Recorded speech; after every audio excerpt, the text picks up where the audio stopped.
अब हमारा next topic है oxidation.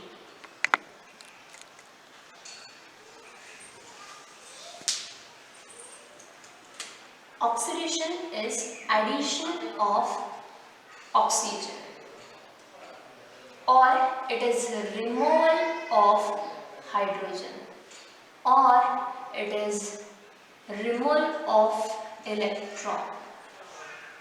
These are the three definitions of oxidation. What I said? Addition of oxygen or removal of hydrogen or removal of electron is known as oxidation. Let us see some example. Magnesium plus oxygen gives magnesium oxide. We have to balance this because there is 2 oxygen, so multiply by 2. So that's why magnesium also 2. Second example, carbon. We are adding here oxygen. We get carbon dioxide gas. So again this is an example of addition of oxygen, hence it is a oxidation reaction. Next example, magnesium hydride which break down into Mg plus H2. Here H2 gas is evolved. CH3 ethane is converted into ethene by the removal of H2 gas. Again there is a removal of H2 gas, it means oxidation. One more example, CH3 CH2OH in presence of K2Cr2O7 H2SO4. We get CH3COOH plus water. Again here is only one oxygen and in the product there are 2 oxygen, means there is addition of oxygen takes place, and this oxygen is provided by this agent or reagent is known as oxidizing agent, and the name of this reagent is potassium dichromate. And here we use H2SO4, so hence it is a acidic potassium dichromate. So this is about oxidation reaction. Oxidizing agent which provides oxygen, to other reactant and itself get reduced, जो खुद reduce होता है, खुद reduce होगा और दूसरे को oxygen available करके देगा, प्रोवाइड करके देगा. Such agent is called as oxidising agent. कुछ एग्जांपल्स देखते हैं, जैसे कि ओजोन जो है ये ब्रेक डाउन होगा O2 प्लस ऑक्सीजन. सो यहाँ पर ही हमको नेसेंट ऑक्सीजन मिला है, तो ये ऑक्सीजन क्या होगा, फ्री हो गया, ये अवेलेबल कर दिया किसने, ओजोन ने. सो इसीलिए हम ओजोन को क्या कहेंगे, oxidizing agent. Similarly H2O2 hydrogen peroxide, it will be again break down into water and oxygen. Again यहाँ पर सिंगल nascent ऑक्सीजन है हमारे पास, तो ये किसने प्रोवाइड किया, हाइड्रोजन पेरोक्साइड ने. So hence it is oxidizing agent, it is mild oxidant. Then next is K2Cr2O7 plus H2SO4 gives K2SO4 plus Cr2SO4 by 3 plus 4 water plus 3 oxygen. By balancing all this we get this. Again यहाँ पर हमको 3 oxygen free मिल रहे हैं जो oxidation reaction को carry होने में help करेंगे. सो इसीलिए ये पोटेशियम डाइक्रोमेट किसका काम करता है, ऑक्सीडाइजिंग एजेंट का. उसी तरह से एक और एग्जांपल है हमारे पास, potassium permanganate. Potassium KMnO4 plus H2SO4 gives K2SO4 plus twice MnSO4 plus thrice water plus 5 oxygen.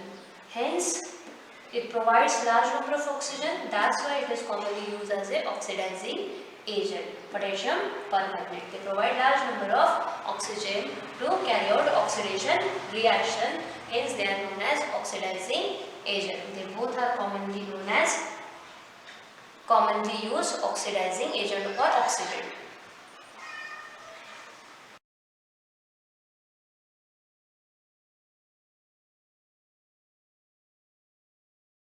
कि कौन ऑक्सीडाइजिंग एजेंट है, किसका ऑक्सीडेशन हो रहा है.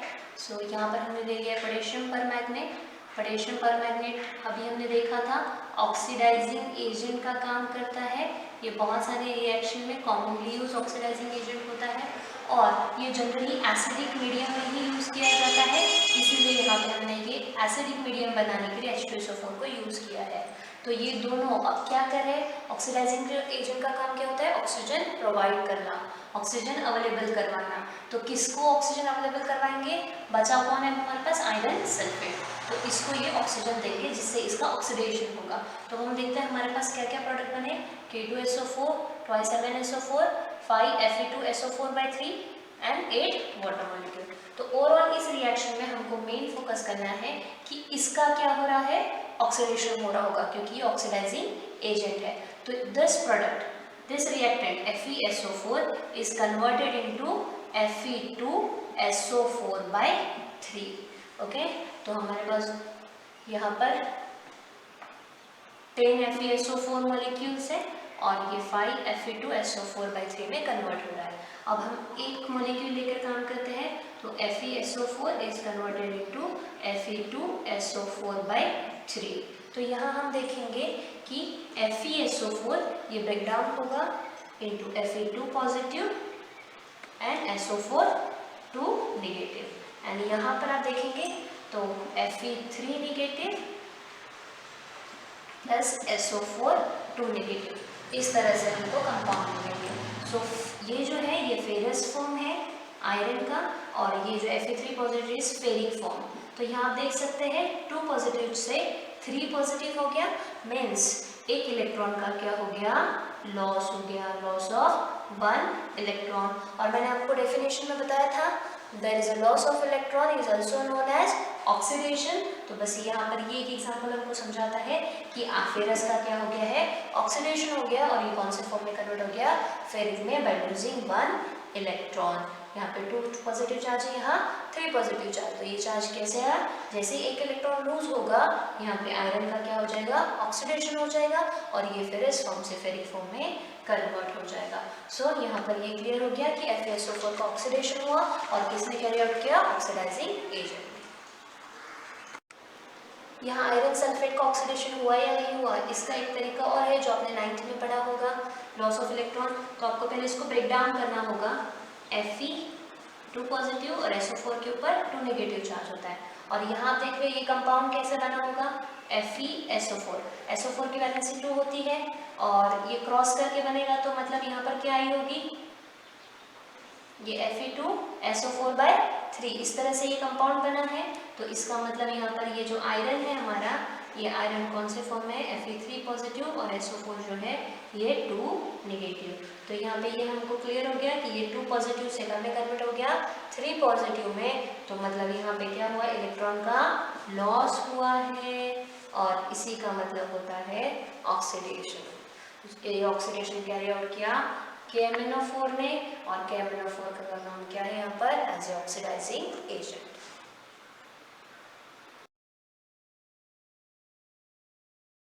अगला टॉपिक पढ़ेंगे रिडक्शन.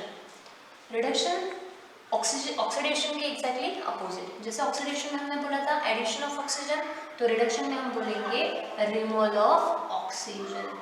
और दूसरी चीज हमने बोली थी इट इज एडिशन, वहाँ हमने बोला था रिमूवल ऑफ हाइड्रोजन, तो यहाँ होगा एडिशन ऑफ हाइड्रोजन. और तीसरा हमने इलेक्ट्रॉन के टर्म में बताया था, वहाँ बताया था लॉस ऑफ इलेक्ट्रॉन, तो यहाँ क्या होगा, gain of electron, addition of electron. तो these are the definition of reduction. एक बार फिर से हम देखेंगे रिडक्शन क्या होता है. It is a removal of oxygen और it is addition of hydrogen और it is addition of electron. कुछ एग्जाम्पल्स देखेंगे हम इसके. H2 plus Br2 give us twice HBr. तो यहाँ ब्रोमीन के अंदर हमने हाइड्रोजन को ऐड किया, मतलब हमने ब्रोमीन का क्या किया, रिडक्शन किया ताकि हमको ये प्रोडक्ट मिले. फिर कार्बन के अंदर मैंने हाइड्रोजन को ऐड किया जिससे मुझे मीथेन मिला। अब यहाँ पे बैलेंस करना होगा, अपने बैलेंसिंग के रूल ऑलरेडी पड़े हैं। यहाँ 4 हाइड्रोजन है तो यहाँ 2 से इसको बैलेंस करना पड़ेगा। फिर अब मेरे पास ओजोन है, ओजोन को ब्रेक डाउन किया O2 प्लस O में, तो क्या हुआ देखो यहाँ पर ऑक्सीजन क्या हुआ, रिमूव हुआ। यहाँ दोनों में आपने देखा कि यहाँ एडिशन ऑफ हाइड्रोजन हुआ और इस रिएक्शन में ऑक्सीजन का क्या हुआ, रिमूवल हुआ। सो दिस इज कॉल्ड रिडक्शन। एक कंबाइंड रिएक्शन देखते हैं। अभी तक आपको समझ में आ गया है ऑक्सीडेशन क्या है, रिडक्शन।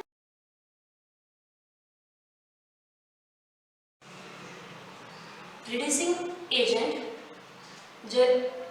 एजेंट जो कि ऑक्सीजन को रिमूव करेगा या फिर हाइड्रोजन को ऐड करेगा या फिर हाइड्रोजन प्रोवाइड करेगा, ऐसे एजेंट को हम क्या कहेंगे, रिड्यूसिंग एजेंट। एग्जाम्पल, आपने ये रिएक्शन पहले भी पढ़ी है। वेजिटेबल ऑयल के अंदर हम हाइड्रोजन ऐड करते हैं तो ये बन जाता है वनस्पति घी। क्या बनता है ये, वनस्पति घी। तो यहाँ पर ये जो हाइड्रोजन है ये किसका काम कर रहा है, हाइड्रोजन देने का काम कर रहा है। सो इसीलिए ये क्या हुआ, रिड्यूसिंग एजेंट का काम कर रहा है। देन रिड्यूसिंग एजेंट क्या करता है, खुद ऑक्सीडाइज होगा और दूसरे को रिड्यूस करेगा। खुद ऑक्सीडाइज होगा और दूसरे को रिड्यूस करेगा।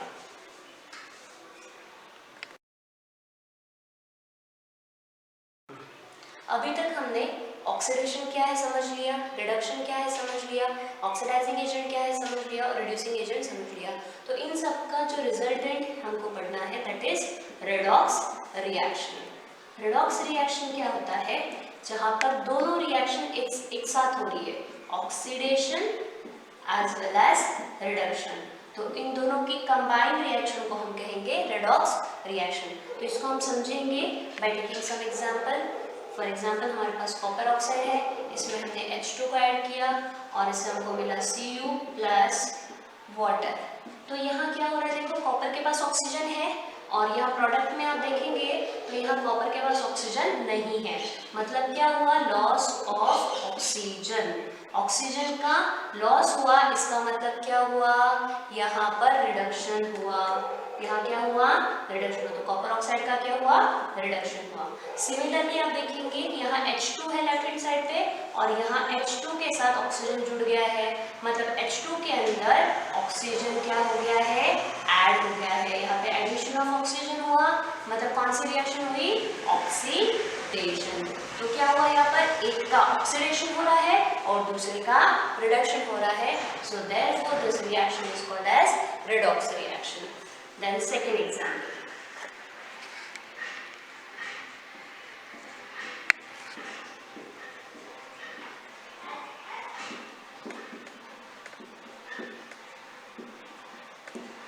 अब हम देखेंगे यहाँ पे आयरन ऑक्साइड, ये कहाँ में कन्वर्ट हो रहा है, आयरन में। मतलब यहाँ ऑक्सीजन था और यहाँ से ऑक्सीजन रिमूव हो गया। मीन्स कौन सी reaction, loss of oxygen is nothing but reduction. Okay, और यहाँ देखेंगे आप, यहाँ H2 था और H2 में क्या हो गया, ऑक्सीजन ऐड हो गया। तो यहाँ क्या हो गया, addition of oxygen, it means oxidation. क्या हुआ, oxidation. So this is also one example of redox reaction. Will see one more example.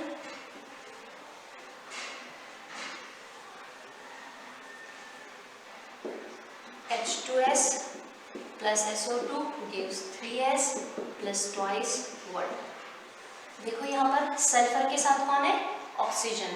तो यहाँ से ये सल्फर का में कन्वर्ट हो गया, सिर्फ सल्फर में है, ऑक्सीजन रिमूव हो गया। मतलब अगेन क्या हुआ, लॉस ऑफ ऑक्सीजन। तो कौन सी रिएक्शन, रिडक्शन। और यहाँ क्या हो रहा है, H2S में से S तो निकल गया लेकिन H2 को क्या मिला, ऑक्सीजन। तो यहाँ हुआ ऑक्सीडेशन। एक और एग्जाम्पल हम देखेंगे, last example, MnO2 plus 4HCl gives MnCl2 plus twice water plus Cl2 gas। सो आप यहाँ देख सकते हैं मैग्नीज ऑक्साइड है, ये क्या में कन्वर्ट हो रहा है, मैग्नीज क्लोराइड में। तो यहाँ से ऑक्सीजन क्या हो गया, रिमूव हो गया। मीन्स क्या हुआ, loss of oxygen means reduction. और यहाँ आप देख रहे हैं हाइड्रोजन के साथ क्लोरीन है, क्लोरीन तो वैसे ही CO2 गैस के फॉर्म में निकल चुका है, और इस हाइड्रोजन के साथ कौन आ गया है, ऑक्सीजन बेस, यहाँ क्या हुआ, oxidation. So this all are the example of redox reaction.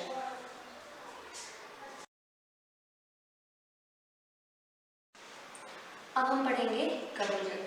Corrosion के लिए हमें एक एक्टिविटी परफॉर्म करनी है जिसमें हमने 4 टेस्ट ट्यूब ले ली है। फर्स्ट वाले टेस्ट ट्यूब में हमने बॉइल्ड वाटर और उसके ऊपर ऑयल की लेयर डाल दी है। सेकेंड वाले टेस्ट ट्यूब में हमने साल्ट वाटर लिया है। थर्ड वाले टेस्ट ट्यूब में कुछ भी नहीं है, मतलब एयर है। और फोर्थ वाले टेस्ट ट्यूब में हमने अनहाइड्रस कैल्शियम क्लोराइड डाल दिया है और इसको स्टॉपर भी लगा दिया है। स्टॉपर लगाने से पहले इसके अंदर हमने एक आयरन नील डाला है और हर चारों टेस्ट ट्यूब में हमने आयरन नील डाल दिया है और फोर्थ वाले टेस्ट ट्यूब में स्टॉपर लगा दिया है। अब ये चारों टेस्ट ट्यूब को आपको क्या करना है, आपको ऐसे ही रहने देना है और थोड़े दिनों बाद इसको ऑब्जर्व करना है। आफ्टर फ्यू डेज आपको इन सब में किसी में चेंज मिलता है क्या, वो ऑब्जर्व करना है नेल में। तो आप देखेंगे कि आपको बी वाली टेस्ट ट्यूब का जो नेल रहेगा इसमें चेंज मिलेगा। इसके मेटालिक सरफेस पे आपको रेडिश ब्राउन कलर का स्पॉट मिलेगा। That layer, reddish brown layer, is called as rust and the process is called as rusting of iron or you can call it as corrosion। आप उसको क्या कह सकते हो, corrosion भी कह सकते हो। तो यहाँ पर हमको पता चला, इस एक्टिविटी से हमको पता चला कि corrosion जो है ये किसके प्रेजेंस में होता है, वाटर और एयर के प्रेजेंस में ही होता है। corrosion के लिए क्या नेसेसरी है, वाटर और एयर, तो ही करोजन होगा। इसके लिए हम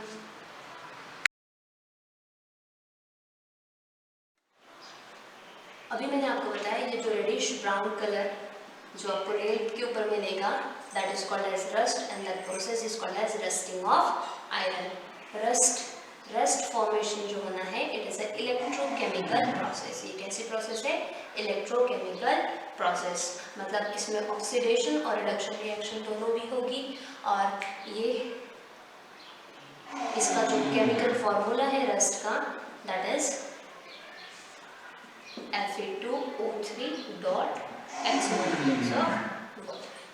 तो अब हम ये इलेक्ट्रोकेमिकल प्रोसेस समझेंगे कि किस तरह से रस्टिंग होता है।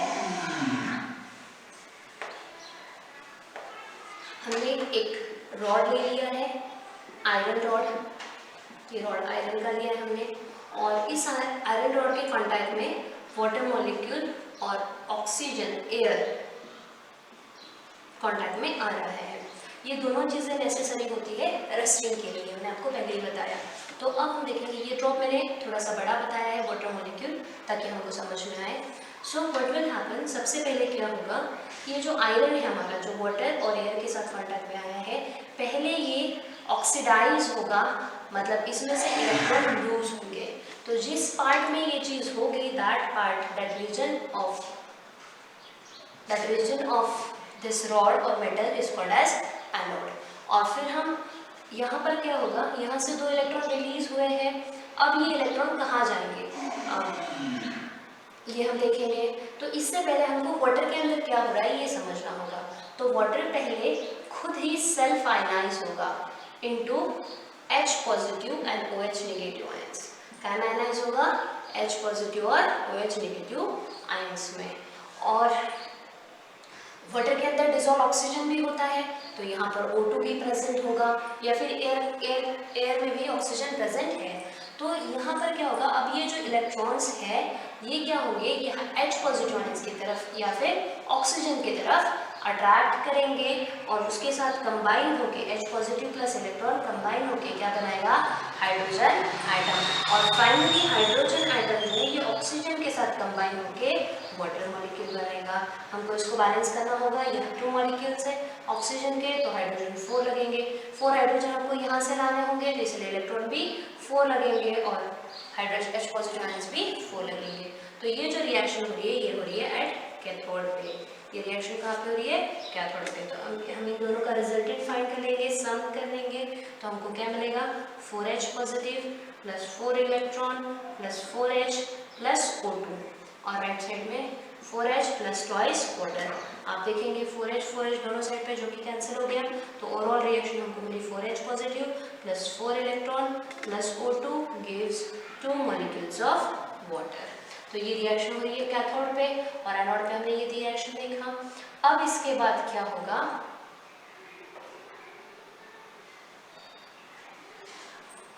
आयरन जो है Fe2 पॉजिटिव के फॉर्म में कन्वर्ट हो चुका था, ये फर्दर वाटर मॉलिक्यूल के पास अट्रैक्ट होगा और माइग्रेट होगा और ये Fe3 पॉजिटिव में कन्वर्ट होगा। क्या में कन्वर्ट होगा?